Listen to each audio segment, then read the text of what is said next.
Assalamualaikum warahmatullahi wabarakatuh. Perkenalkan, saya Izzatun Nafsi. Di sini saya akan menjelaskan tentang konflik dalam organisasi.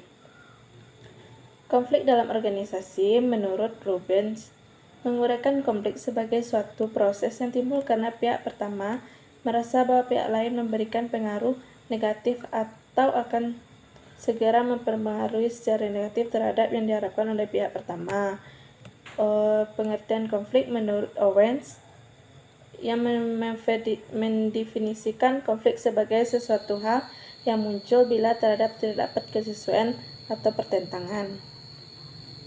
Proses konflik dalam organisasi terbagi atas 5 tahap. Yang pertama yaitu tahap 1, oposisi atau ketidakcocokan potensial. Faktor yang memancing kemunculan konflik antara lain komunikasi, struktur, dan variabel pribadi. Hambatan komunikasi banyak berperan dalam munculnya konflik, antara lain perbedaan gaya bahasa dan media komunikasi yang kurang memadai. Tahap kedua yaitu kognisi atau personalisasi. Terjadinya konflik ini dipengaruhi dengan adanya persepsi yang berbeda. Tahap ketiga yaitu maksud. Tahap maksud ini berada pada antara persepsi serta emosi orang dan perilaku mereka.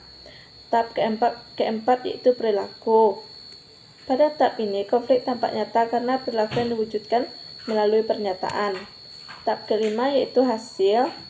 Jalinan aksi-aksi reaksi antara pihak yang berkonflik menghasilkan konsekuensi.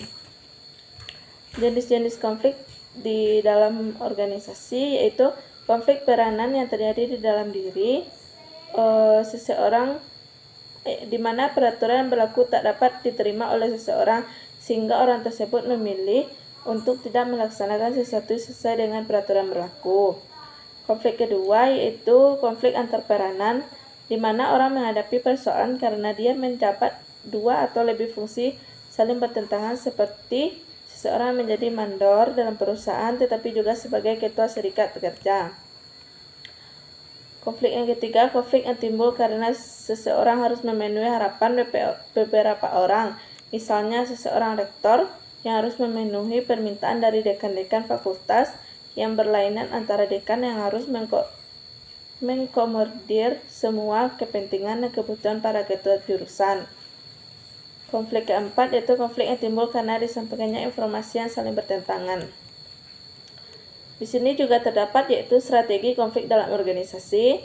Yang pertama, jika kerjasama rendah dan kepuasan diri tinggi, maka digunakan pemaksaan atau persaingan.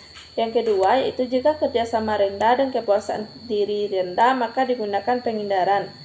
Jika kerjasama dan kepuasan diri seimbang, maka digunakan kompromi. Yang keempat, yaitu jika kerjasama tinggi, kepuasan diri sendiri tinggi, maka digunakan kolaboratif. Jika kerjasama tinggi dan kepuasan diri sendiri rendah, maka gunakan penghalusan.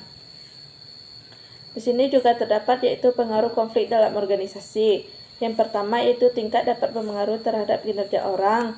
Yang kedua, tingkat konflik optimal merupakan jenis-jenis konflik fungsional sehingga organisasi menjadi efektif dan inovatif, kritis tentang lingkungan. Yang ketiga yaitu tingkat konflik terlalu rendah, organisasi menjadi apatis, stagnan, dan lebih beradaptasi dan tidak tanggal terhadap perubahan. Yang keempat yaitu tingkat konflik yang terlalu tinggi dapat berakibat pada kekacauan, tidak kooperatif, ego kelompok tinggi, dan terjadi pemborosan sumber daya. Mungkin hanya itu yang dapat saya sampaikan. Saya akhiri. Assalamualaikum warahmatullahi wabarakatuh.